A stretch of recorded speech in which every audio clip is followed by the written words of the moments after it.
Hello dear student, class 11th NCERT math में आज हम लोग मैथ फर्स्ट में ट्रिग्नोमेट्रिकल फंक्शंस की मिसलेनियस एक्सरसाइज डिस्कस करने जा रहे हैं। तो इसमें आज आप लोग त्रिकोणमितीय फलन की पहली एक्सरसाइज पढ़ेंगे। तो उसमें देखिए जो विविध प्रश्नावली है, मिसलेनियस एक्सरसाइज यानी विविध प्रश्नावली, आज हम लोग उसके प्रश्न देखेंगे। जैसे प्रश्न नंबर 2 लिखा है, सिद्ध कीजिए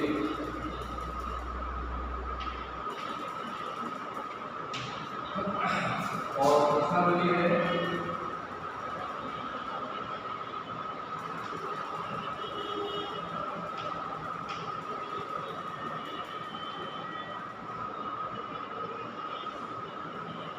विविध प्रश्नावली का प्रश्न नंबर 2 करेंगे और प्रश्न नंबर 1 आप लोग अपने आप से एक बार कोशिश करेंगे। ओके, तो आइए हम लोग देखते हैं। sin 3x plus sin x bracket में sin x plus cos 3x minus cos x bracket में cos x, और ये पूरा मान 0 के बराबर है, हमको ऐसा प्रूव करना है। तो सबसे पहले आप प्रश्न का LHS भाग ले लीजिए, यानी sin 3x plus sin x into sin x, और यहाँ पर आपको दिया है cos 3x minus cos x into में cos x। अब देखिए बेटा, सबसे पहले आपको क्या करना होगा, साइन का अंदर मल्टीप्लाई कर देना है। तो आइए हम लोग गुणा कर देते हैं। साइन का अंदर गुणा कर देंगे तो आपको ये मिलेगा sin 3x गुणे में sin x, और प्लस ये देखिए दोनों मिलकर ये बना देगा sin स्क्वायर x। फिर इस तरफ भी गुणा कर देंगे आप, cos का cos 3x से cos 3x into cos x, और यहाँ पर जब आप गुणा कर देंगे तो ये हो जाएगा cos स्क्वायर x। ठीक है बेटा, अब आपको क्या करना है, ये वाला जो पद है और ये वाला जो पद है, इन दोनों को हम एक साथ कर देंगे। तो ये दोनों चीज़ें एक साथ कर दीजिए और cos को आगे लिख देंगे, यानी cos 3x into cos x पहले लिख दीजिए, फिर आप क्या लिख दीजिए sin 3x into sin x, ये हमने लिख दिया यहाँ पर। इन दोनों को ध्यान से देखिए, माइनस cos स्क्वायर x, और इसके साथ आप क्या लिख दीजिएगा sin स्क्वायर x। देखिए आपने क्या किया है, cos वाले को आगे लिख दिया है, sin वाले को इसके बाद लिख दिया है, फिर उसके बाद cos स्क्वायर x को ऐसे रखा है और sin स्क्वायर x को फिर लिख दिया गया। अब आप क्या करेंगे, देखिए इसको आप ध्यान से देखिए, ये एक सूत्र बना रहा है जो आपको पहले बताया था, cos a cos b plus sin a sin b। ये सूत्र होता है cos a माइनस b के बराबर। तो आप लोग क्या करेंगे, यहाँ पर a की जगह पर 3x होगा और b की जगह पर x होगा, तो cos 3x माइनस x आ गया। बेटा इन दोनों में आपको cos को कॉमन करना है, माइनस को कॉमन कर लेना है, ये आपको मिलेगा cos स्क्वायर x माइनस का sin स्क्वायर x, ये आपको यहाँ से मिल जाएगा। देखिए ये हमारे पास आ जाएगा cos 3x में 1x घटा दीजिए, और इसको आपको बेटा ध्यान से समझिए, हमने आपको cos 2x के 3 फॉर्मूले बताए थे पुराने। cos 2x का 3 फार्मूला हमने आपको बताया था, उसमें से ये एक फार्मूला है, तो इसकी जगह पर आप क्या लिख देंगे cos 2x।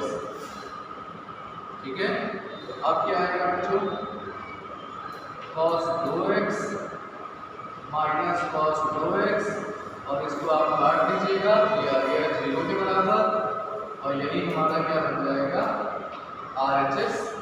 तो हमने यहाँ पर देखा कि LHS का मान किसके बराबर हो गया है, RHS के, और यही हमें सिद्ध करना था। अब बेटा आप पहला वाला प्रश्न अपने आप से कोशिश करिएगा। आइए अब हम लोग अगला प्रश्न देखें।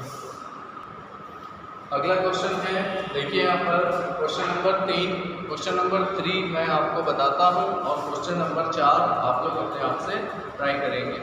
Okay dear student, cos x plus cos y का whole square plus sin x minus sin y का whole square is equal to 4 cos square x plus y upon 2। ये आपको प्रूव करके दिखाना होगा। तो सबसे पहले क्या करिएगा, सबसे पहले आप इसका LHS भाग ले लीजिएगा। क्या है LHS भाग? cos x plus cos y का whole square plus sin x minus sin y का होल स्क्वायर। अब देखिए बेटा क्या करना है, यहाँ पर देखिए cos c plus cos d वाला आपको सूत्र लगाना होगा। तो cos c plus cos d का सूत्र होता है 2 cos c प्लस d बटे 2 into cos c minus d upon 2। तो ये फॉर्मूला हम यहाँ लगाएंगे, ब्रैकेट बनाएंगे 2 cos, देखिए c प्लस d अपॉन 2 और फिर होगा cos c यानी x माइनस y अपॉन, और ये पूरा ब्रैकेट में कट कर दीजिएगा, ऊपर होल स्क्वायर लगा देंगे। अब बारी आती है sin c minus sin d की, तो इसमें होता है 2 cos c plus d upon 2 और sin c minus sin d में cos पहले होता है और sin बाद में, यानी sin c minus d upon 2 और इस पूरे का क्या होगा, ऊपर होल स्क्वायर लगा देंगे। अब देखिए यहाँ पर बेटा होल स्क्वायर जब हम ये अलग अलग लगाएंगे तो 2 का स्क्वायर हो जाएगा, यहाँ से आपको मिल जाएगा 4 और इसके ऊपर जब आप स्क्वायर लगाएंगे तो ये हो जाएगा cos square x plus y बटे 2। आपको यहाँ पर ध्यान देना होगा, जब ये हम स्क्वायर हर एक पर अलग अलग लगाएंगे तो यहाँ पर cos के ऊपर स्क्वायर लगता है, कोण के ऊपर स्क्वायर नहीं लगाया जाता। यानी ये स्क्वायर cos के ऊपर यूज होगा, एंगल के ऊपर यूज नहीं किया जा सकता। ठीक है बेटा, तो इस तरह से यहाँ पर भी cos square x minus y upon 2 आ जाएगा, फिर प्लस इसमें देखिए 4 होगा 2 का स्क्वायर और यहाँ से आएगा cos square x plus y बटे 2 और साथ में आएगा sin square x minus y बटे 2। देखिए बेटा ये हमारे पास कुल टर्म आ गया। अब क्या करना है, देखिए इन दोनों पदों में कॉमन लेना होगा। अब आपको कॉमन क्या आ रहा है, 4 cos square x plus y बटे 2 cos square x plus y बटे 2। देखिए ये दोनों चीज़ें क्या हैं, हम यहाँ पर कॉमन कर सकते हैं। तो 4 cos square x plus y बटे 2 हमने कॉमन ले लिया। अब अंदर आएगा, यहाँ देखो बचेगा क्या, cos square x minus y बटे 2 और इसमें देखो बचेगा sin square x minus y बटे 2। ये हमारे पास दूसरी चीज़ आ गई। अब आप लोगों को ध्यान देना होगा, आपने एक सूत्र पढ़ा होगा कक्षा 10 में, cos square theta plus sin square theta बराबर 1 होता है। ये एक सर्वसमिका है। तो देखिए यहाँ cos स्क्वायर थीटा ये है और sin स्क्वायर थीटा ये दिया गया है। दोनों में देखिए थीटा एक जैसा है। तो जब हम इसको इस फार्मूले से हल करेंगे, इस फार्मूले को लगाएंगे तो आपके पास यहाँ पर आएगा 4 cos square x plus y बटे 2 और उसकी मल्टीप्लाई में 1 आ जाएगा और यही हमारा क्या बन जाएगा, RHS बन जाएगा। इसका मतलब ये हुआ कि LHS का मान बराबर होगा किसके, RHS के बराबर हो जाएगा। ठीक है बच्चों, तो ये हमें यहाँ पे प्रूव करना था। अब आपको हमने क्वेश्चन नंबर 3 बताया है, क्वेश्चन नंबर 4 बिल्कुल सेम एज इट इज़ होगा, इसी के जैसा क्वेश्चन नंबर 4 होगा, इसको आप लोग ट्राई करेंगे। अब आइए नेक्स्ट क्वेश्चन देखते हैं। देखिए स्टूडेंट, अगला क्वेश्चन है question number 5, sin x plus sin 3x plus sin 5x plus sin 7x। आपको प्रूव करके दिखाना है कि 4 cos x cos 2x और sin 4x के इक्वल होगा। देखिए बेटा, यहाँ पर आपके पास 4 टर्म्स दिए गए हैं, तो हम लोग इसका सबसे पहले LHS ले लेते हैं। LHS में आपको दिया है sin x sin 3x sin 5x और sin 7x। अब क्या करना है आपको, देखिए यहाँ पर आपको sin c plus sin d के सूत्र लगाने होंगे, लेकिन कौन से पद को c और कौन से पद को d मानना है जरा इसको समझ लीजिए। देखिए यहाँ पर हमारे पास 7x है और यहाँ पर 1x है। देखिए जब हम इसको c और इसको d मानेंगे तो 7x और 1x को ऐड करने से 8x आ जाएगा, और उसका बाई 2 करेंगे तो 4x आएगा। हमको यहाँ पे 4x चाहिए भी। फिर बचता है 5x और 3x। तो बेटा इसको और इसको जब आप c और d मानेंगे तब भी हमारे पास 8x आएगा और बटे 2 करेंगे, बाई 2 होगा। यानी हमारे पास 7x और x का एक पेयर बनेगा और 3x 5x और sin 3x का दूसरा पेयर। तो देखिए कैसे करना है आपको। सबसे पहले आप क्या करिए,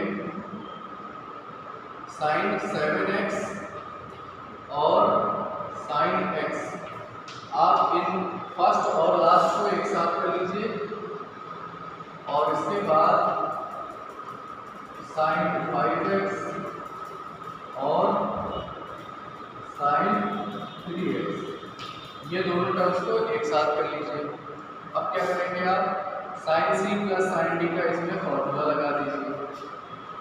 2 sin 7x plus x by 2 यानी sin c plus d by 2 into में cos 7x minus x by 2 यानी cos c minus d by 2।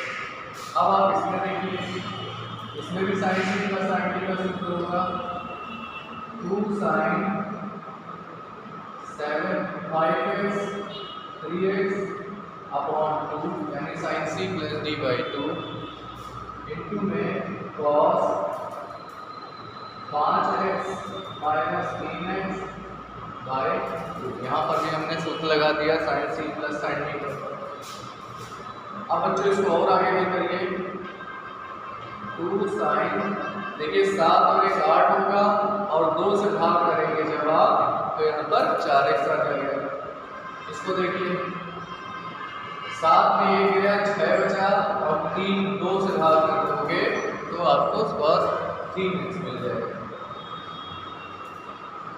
बेटा यहाँ पर क्या आएगा, 5x 3x हो जाएगा 8x और उसमें 2 से भाग कर देंगे तो आएगा 4x।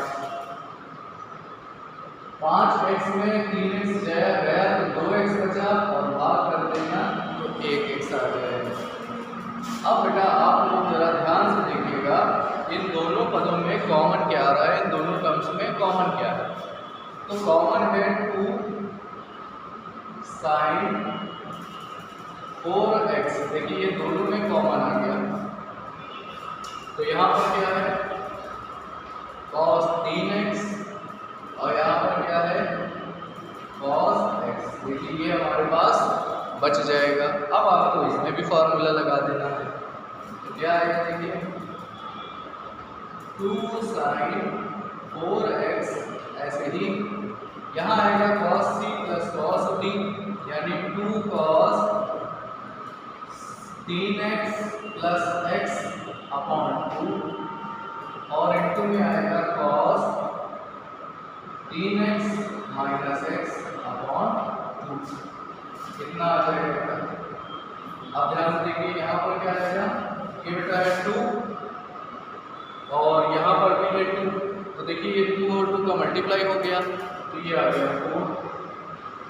यहाँ से क्या आएगा साइन 4x, इन दोनों से क्या आएगा देखिए, यहाँ पर 3x और 1x 4x होगा, बाइट छोड़ देंगे आप तो आ जाएगा cos 2x, और यहाँ 3x में 1x जाएगा तो 2x बचेगा और 2 से भाग कर दीजिएगा तो आपके पास cos। तो बच्चों यही पे हमारा क्या हो गया RHS। तो इस तरह से हमने देखा कि LHS बराबर RHS आ गया। अब आपको आज क्वेश्चन नंबर 6 तक कोशिश करना होगा, ठीक है बेटा। होमवर्क में आज आपको क्वेश्चन नंबर 6 तक लगाना होगा और होमवर्क करके भेजना होगा। Thank you dear.